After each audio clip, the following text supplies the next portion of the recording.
I don't know if I had one when I was little, but definitely by the time I got into college, I thought I was going to go run a theater. I thought I was going to be in arts administration. Like live theater. Yeah, live theater. I had no desire to be the person on the stage. Like I danced growing up. I Really? danced Okay. for 22 years. Was in a few musicals because my dance teacher was like the choreographer for it. Mm-hmm. Loved the arts. Got into college. Figured out you could actually have a job in the arts that was not performing, and thought I was going to go like run a theater, run a arts center or something. No way. That's what I thought I'd be doing. No, my dad worked for the court system. My mom was a stay-at-home mom and had, jobs here and there. Yeah. She is a painter. Like she paints. Okay. And Like canvas? Like canvas, and she did some like decorative art stuff. But performance-wise, she is an introvert. Like she would no more get up on a stage than like you could give her $10 million and she would not get a on chance. stage. So no, That's nobody so in the funny. family. No athleticism in our whatsoever. It wasn't super competitive. I had really supportive parents. Like kind of whatever I got in my head to do, they would support, but they weren't pushing me to be in a place that was uncomfortable. Okay. Probably the more interesting dynamic is we are very close with my cousins, have a very good expansive family. Okay. My mom and her best friend ended up marrying brothers. So No way. they were friends before they were sister-in-laws. Okay. I have a cousin that is 3 months younger than me. We are best friends. She's currently CEO of a hospice down in Savannah. Wow. Then her younger brother and my younger sister are a couple of months apart. And then they had another younger brother who was born with Proteus syndrome, which is what the I did Elephant not know Man had, Oh. which was insane. He passed away a few years ago, but they thought he was going to be born a vegetable. He was not, but he Yeah. did end up having over 100 surgeries in his life. Oh, my And it was goodness. my mom, like, kept us all five all summer. When he was in body casts and surgeries, like, we were all there with him.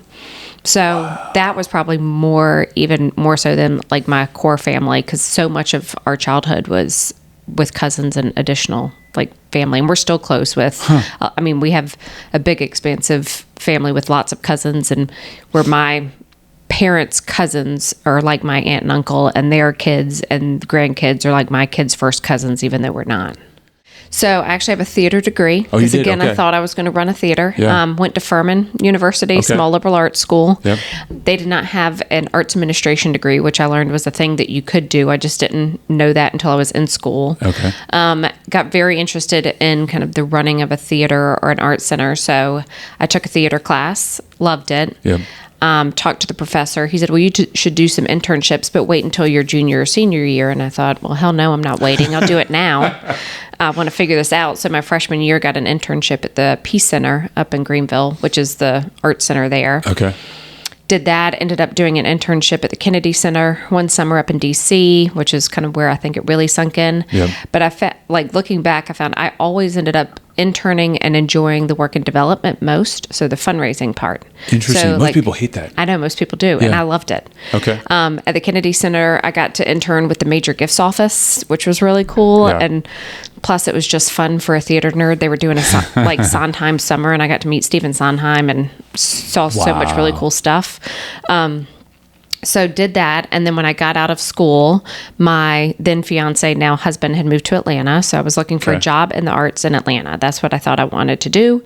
I ended up getting a job at the Atlanta Symphony Yeah. with absolutely zero musical knowledge in my brain. I can't Yeah. read music to save my Yeah. life. Like, During the interview, I remember this so vividly. They're like, well, you have no background in music. You don't sing. You don't play an instrument. Like, why are you here?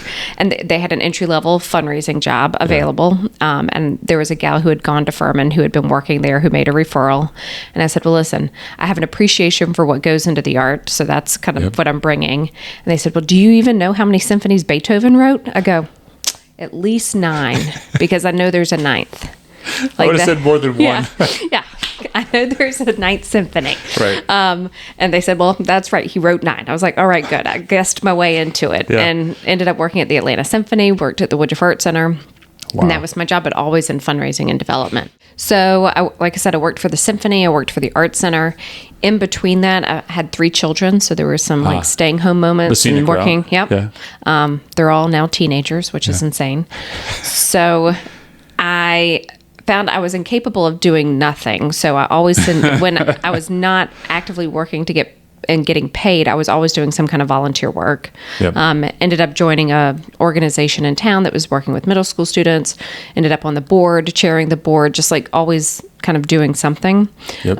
Ultimately was recruited to come and work for, first, I should say, I did a kind of side consulting project and did fundraising for a film on Robert Shaw, who was a longtime conductor of the Atlanta Symphony. Yeah. Got to know the lady who was producing it, who is still a very dear friend, and did that project while the kids were really young. I mean, I remember her coming to sit at my dining room table with like Cheerios in her hand while my kids ran amok around her, which was great. You made do. We made do, and it worked. And the film, won some awards, and it was a really cool experience. And then I was recruited to come work for a firm here in town, Cox Curry and Associates. Yeah. Because I knew Ann Curry from my work at the Art Center. She's the one who had recommended me for the film project. The kids were starting to get a little bit older, and she said, well, you can come part-time. It's great for working moms. So I did that and ended up joining Cox Curry and worked there for several years. And again, got to work on some really cool projects. I did 2 more films, including one on Maynard Jackson, and got to know his family, meet some really, really impactful people in the civil rights movement. Worked on, hospitals and parks and all things happening in Atlanta. And that's where I was first introduced to First Step. So Cox Curry was doing a lot of the fundraising, knew the founder, Greg Block. He was using Cox Curry to do all the grant writing, board governance work that I had been doing. Yep. At the time, he was going through what became the first of 3 acquisitions. So some really creative financing, just a different approach to the nonprofit. I mean, First Step is very much a social enterprise. And I think, quite frankly, I think my old boss at Cox Curry, David, used to put me on all the strange clients, like the things that were not like everything else. The Island of Misfit Toys. Yeah, like this one is a little bit different. We'll put Amelia on it. Yeah. And got to work with the founder, and they had hired a CEO and was doing all their grant writing. I was just really intrigued by the model, but quite frankly, I was working on like 6 accounts and really busy. And they were growing and getting bigger, and kept recommending they needed to bring in somebody in-house to support fundraising because they were just becoming a larger institution. I had not intended for that to be my job, but Greg, our founder, was a very persuasive gentleman, and convinced me to come on as VP of Development. So I actually first started working with First Step in 2015. So it's been over 10 years as a consultant, and then joined as VP of Development in 2018. So came on board, and I didn't realize at the time they were doing their second acquisition in Philadelphia. So kind of joined in on that and got to start doing work outside the city of Atlanta, talking some national funders and seeing what it took to grow a nonprofit. And jumped in along for the ride and have been CEO since spring of 2020. So our founder was a gentleman named Greg Block. He had always had this goal to give back to the community in some way. And when he had gotten to a place where he had enough funding, he bought and sold a couple of businesses. He met with some city leaders at the time, so Mayor Shirley Franklin, A.J. Robinson, and said, I want to help the city of Atlanta. Like, where could I invest my time? And Shirley said that homelessness was a big issue that she was going to focus on. So Greg went and did kind of what any business guy would do, did his due diligence to see what was working, what wasn't working. And at the time, and this was about 2006, 2007, nobody was focused on jobs and income. And so in Greg's mind, how do you ever sustain housing without a job? So he wanted to start something that could hire as many people experiencing homelessness as possible. He said he looked at a lot of different business models, commercial laundry, commercial landscaping, thinking entry-level employment. For the commercial landscape idea, it would take him about $100,000 to buy and outfit a truck. Every truck could employ 3 or 4 people. So you're looking at $1 million investment, gets you about 40 jobs. Whereas the staffing industry, particularly light industrial, you could have an order to get 40 people to work in a day. So it just provided a lot of scale. And he was familiar enough with the model in his business. He ran a business that used staffing to hire in some of his warehouses. He hadn't run a staffing company, but he knew the business model. So that's how he landed on staffing as kind of the thing to start. And got started officially in 2007. And then it was really, unfortunately, Greg was diagnosed with stage 4 cancer a few years later. He had gone back to his for-profit world. He had hired an executive director to run First Step. But after that diagnosis, he really wanted to find a way to scale First Step beyond what it had become. And at that point, it was hiring maybe 100 people a year, had about $2 million in revenue. And again, Greg was an entrepreneur. He was a business guy. Yeah. So he said, well, if you want to grow in for-profit business, you can do mergers and acquisitions. Why can't I do that as a nonprofit? And that's about the time I met him. And he had been putting together a deal as a nonprofit to buy a for-profit staffing company, flip it to nonprofit status, and change the pipeline of people put into those jobs. So essentially to buy the book of business. Interesting. Some great people in Atlanta kind of came on board because it was kind of a crazy idea. He said it was like crawling over broken glass to get people to listen to him. It was a little out there. No blueprint, really. And nobody had done it. Right. Getting, lenders to invest in something that nobody had tried. But there were a couple believers. One was a gentleman who was at SunTrust, now Truist, Ron Austin, came alongside, saw the vision, and helped to build that first capital stack that allowed him to do the purchase. And the experiment worked, and it worked so well, we did it 2 more times. Yeah, I mean, we tell people, we run First Step like a business. And in fact, we'll internally say we're 51% business, 49% mission, because without a well-run staffing company, there will be no mission. We won't have jobs to put people into. So everything from like our financial analysis to how we're running the day-to-day organization is very focused on being a very good business. I had my former boss used to say, nonprofit is a tax status, not a way to do business. Interesting. So I think total optic. Yeah. And we've tried to get it. We have gotten the model to where we can run between 90 and 95% with earned revenue off that staffing business. And then when we do raise money, we can be very specific about how we use that to support the folks we're putting out to work. Because we work directly with people who are actively homeless, high risk, folks who are coming out of, 15, 30-year time served prison sentences. Okay. So we want to be able to provide them some additional support so that they can be successful at work. But for us, if they're successful at work, that means our employer partners are happy, which then fuels the earned revenue stream. So it all kind of works together in a very lovely loop. Yeah, I mean, Greg's goal was always to get to as close to 100% self-sufficient without philanthropy as possible. And to do that and to, watch your P&Ls and your expense lines to make sure that we are being as efficient and smart around how we run the organization. His goal was 100%. We've never really gotten quite to 100%. We've gotten real darn close. I mean, we're at 95%, but that allows us some more flexibility on the types of philanthropy that we want to work with. So we do take some government funds.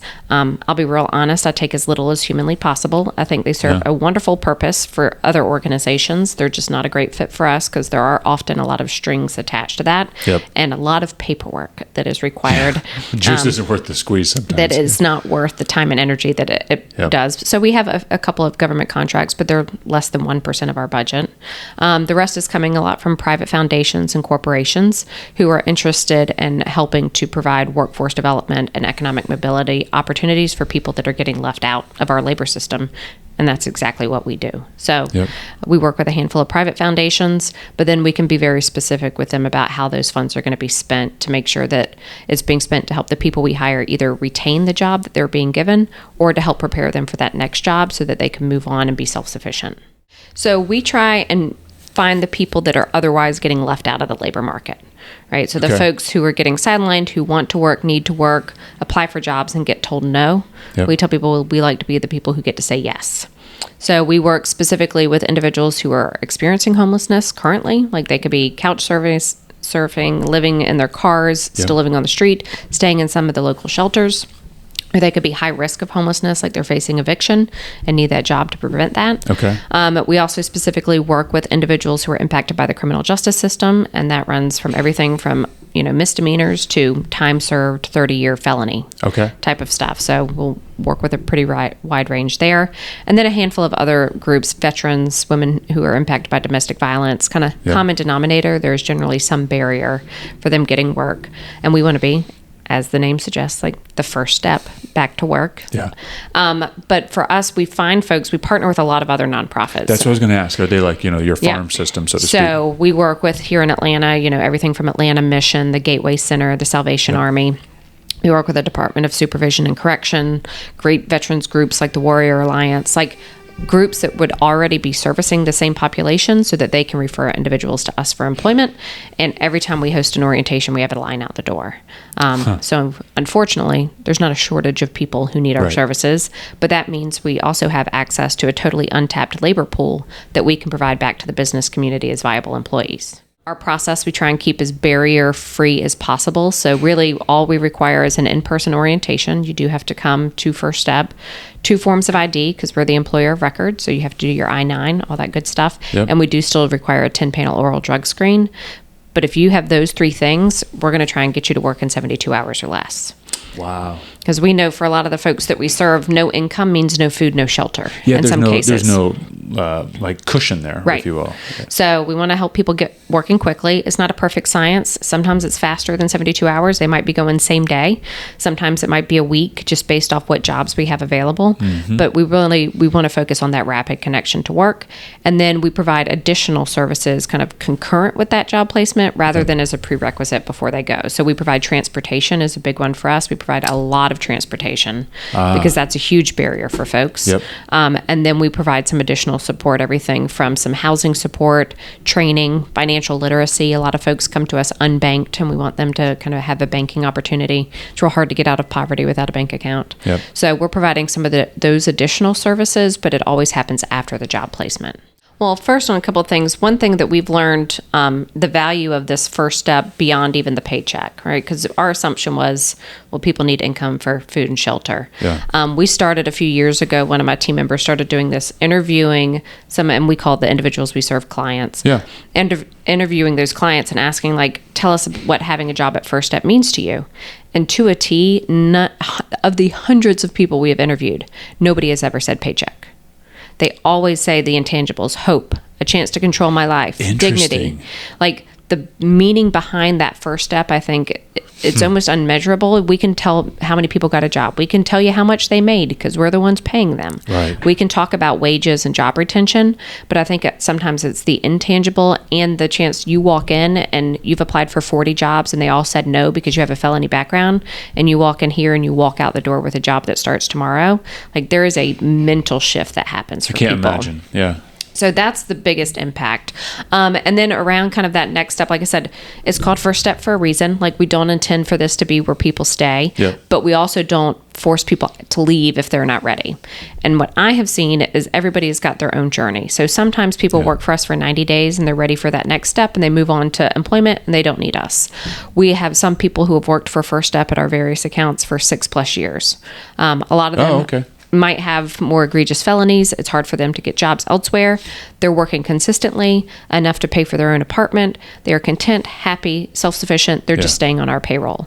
So I think allowing for that personal agency for people that often have their agency kind of stripped away from them and somebody telling them what's good for them, to allow them to do it on their own path is where we're really trying to go, so we can offer these opportunities for training, for financial literacy, for banking, but we don't force it. And so that somebody can do that on their own timeline. But ultimately our goal is, as much as we can, everybody is moving on from First Step and has a long time job, career that they're excited to show up for, and they can support themselves and a family. We do have a fully engaged sales team and do everything a traditional sales team would do, LinkedIn to like showing up at the warehouse door with some cookies and asking to talk to the plant manager. We've done it all. But a lot of times, so we really focus in on a couple sectors that are already using staffing. Like my whole bit is we're not trying to convince somebody to change their hiring model. Got it. Staffing in the U.S. is like a $300 billion industry. Oh my gosh. We're just carving out a tiny piece of it, quite frankly. We focus really on the light industrial, manufacturing, and hospitality industries. So a lot of the work that we do might be in some manufacturing and logistics warehouses. One of our biggest employer partners here in Atlanta is 1-800-Flowers. They own Harry and David, among like 17 other brands. They have a big need, particularly around the holidays, for picking, packing, putting stuff out that we all order to our doors every day. But then we also work with some of the sports teams. We have a contract here with the Hawks in town. We've worked out at the Battery. We work with the Phillies up in Philadelphia. Yeah. So, sports teams, events facilities. And then we do work with some cities. So a lot of governments will use staffing for their parks and rec, their watershed management, their parking services. Yep. So we're working here with the city of Atlanta. We work with the city of Orlando. So if there's those opportunities, those are always great jobs too. So we're in a few different buckets, and we're always looking for more employers, because more employers means more jobs, means more impact. So it's a constant for us. Yeah, I mean, the secret in staffing is that number changes almost daily. I believe it. It's like the stock market, right? Like up and down. Yeah. Where we are, I would say probably at least for the last 2 years, we have had more jobs than people. Like I said, we have to control we've had more people than jobs. I say that backwards. We have a line out the door every day of people coming to apply. Anytime we have an orientation, the rooms are full. And right now what we need is more jobs. Got it. So jobs is the focus for us. Like I said, unfortunately, I don't think the people we serve, those numbers don't seem to be getting better in a lot of cities. Understood. The homeless numbers are going up in a lot of cities. Incarceration numbers are still huge. Yep. So we just are trying to figure out what we can do in that ecosystem. But we've got way more people than jobs right now. I literally get a call a week, if not more, about opening in another city. It's crazy. And it is coming from a few different places. We might get it from one of our employer partners. Okay. Which is how we've opened a couple of cities, Dallas, Nashville. We had employer partners that we already had contracts with that had a big hiring need in another city. Yep. And they liked not even our nonprofit status. They liked the customer service. They liked that we had people showing up on time every day because we provide transportation to make sure they show up. So from that perspective, they wanted to work with us in another market. So we field those constantly. Okay. We get requests from other municipalities, mayor's offices, the head of the homeless service division for a city, learning about our model and wanting to see if we can bring in that into their ecosystem. Because again, I think people recognize it's really hard to sustain housing if you don't have a job. Yeah. There's only so much, supportive housing we can or should build in the world. So we'll get it there. And then sometimes it's funders who are interested in kind of our model and what we do that are willing to help give us a grant to open in a new city. So when we evaluate it, we know the first thing we need is jobs. Like without a job contract, it's a staffing business model. Like we can't do anything. So we're either working off those national employer relationships that we have or leaning on whoever has invited us into the city to make those connections so that we can get jobs contracts. The second is people. We have to have people to fill the jobs. Yeah. So we do a lot of work talking to the local nonprofits, making sure that they see us as additive and not duplicative, because they're our pipeline for people, and we rely on them for that, especially initially. And then the third is just funding to launch the market so it doesn't put pressure on the rest of the organization from a cash flow perspective. So we're looking for some initial seed funding to launch. But if those three things are in place, there's a lot of places we could go. The other thing I'm considering is my internal team and not burning them all out so they run for the hills. So internal bandwidth, opening new cities, no matter what you do, takes a lot of work. A lot. So we have a great team, but I don't want to have them burn out and not be successful where we are opening. So kind of making sure the timeline matches too. No, I mean, we compete against for-profit staffing companies. Oh, okay. Even though we're a nonprofit. Because we're wanting the same types of contracts that they have. We do market rate pricing, so we're not over or underpricing kind of what we're doing, because there is a fee associated with it. So that's our competition, is getting contracts that are otherwise might be going to the for-profit staffing industry and having to stay competitive from a pricing to a customer service standpoint. Yep. So that's where we compete. There are other similar mission-aligned staffing enterprises. There's a group called the Alternative Staffing Alliance. Okay. It is a gathering of mission-based staffing. Tax status does not matter. For-profit, nonprofit, B Corp, they all exist. We're one of the largest in the country at this point, just from a size and location standpoint. So there's not a lot that have achieved scale, but there are others that have kind of a similar mission behind them. I mean, and most recent, and this is kind of affecting almost every industry, is technology and AI. And it's affecting to some extent our customers, our employer partners, and what their hiring practices and headcounts need to be as they're adjusting with new technology and automation. Right? Like roller coaster. Right? Like they're adjusting to it. And then in the staffing industry itself, there's all kinds of things. There's now staffing companies where the entire experience is AI backed. You never talk to a human. You apply for a job. There's a company putting in a job order. The AI does the match. It sends you a text message, tells you where to show up. You never talk to a human being throughout the entire process until you show up to the job, which is creating. That's kinda weird. Yeah, it's very strange, which is even weirder since we're in the people business. So there's a lot of work trying to figure out, like, how much of that do you bring in? We're never going to be fully AI backed. We like to have the interaction with the folks that we hire. I mean, during COVID, we never went home. This was an in-person experience, even through that time. But there are things happening in the industry that I think for us to stay competitive, we have to stay on top of, because it will affect pricing. It will affect what our employer partners expect out of staffing, right? Because they are engaging in different ways. Rather than, calling up their, recruiter or the branch manager to have a question, they can plug something into an app and expect a response. So I think we're thinking right now about what does that need to look like for us while we stay very people-centered, because we know we're still going to be, working hand in hand with the folks that we hire. And wanting to do that in person.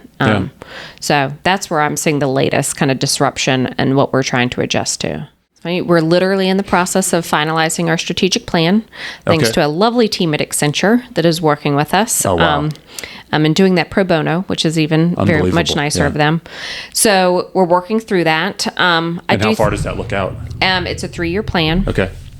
And we're asking exactly those questions, like, do we want to be in more cities? And what does that look like? Do we want to make sure that we kind of are right-sizing our current markets and investing in those? And then, again, how do we think about technology being a part of our ecosystem, either through kind of the job placement recruitment side, or quite frankly, on the wraparound services that we provide? Like, are there ways that we can have people have additional upskilling opportunities that are virtual? And what does that look like?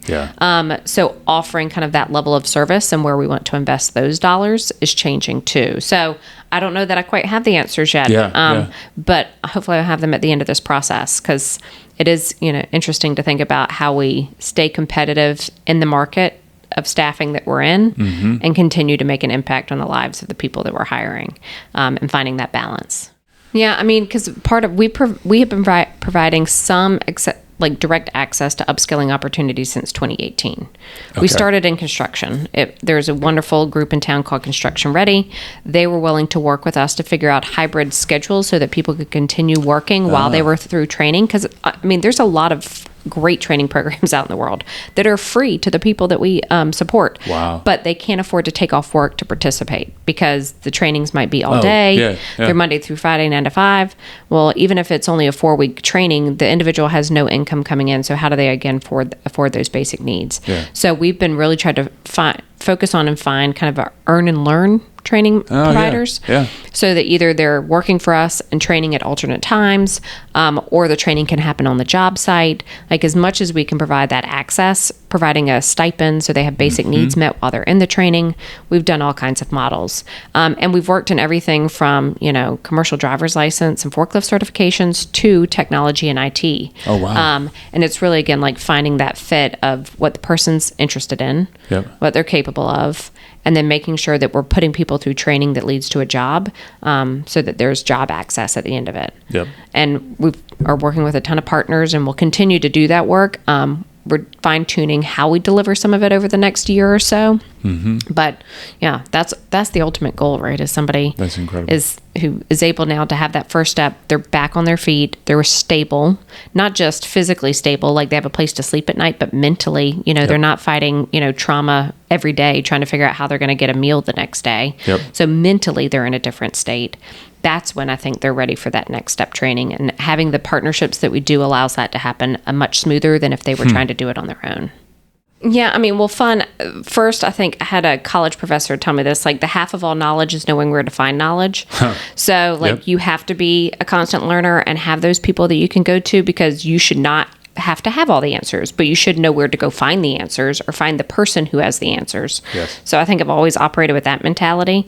I mean, on a not daily basis, but I did, thank goodness, find some incredible mentors, peers, partners Yeah. that are outside of First Step that I can go to. Like, they're not in the weeds. I can talk high level. Yep. We have a great board of directors like most nonprofits do. But even outside of that, I'm part of a staffing roundtable. It's all for-profit staffing companies. Okay. I'm the only nonprofit in the room, but hearing what they're learning, what they're doing, what they're seeing in the industry has been great. I've been part of this group, Vice's group, for 4 or 5 years. Wow. I'll also have a group of, quite frankly, phenomenal female CEOs, leaders that I'm in YPO, and my forum is all women CEOs. We have the only all-female forum in our chapter. And they are incredibly smart, but they're all working moms. They're like dealing with a lot of the same things. The balance of life.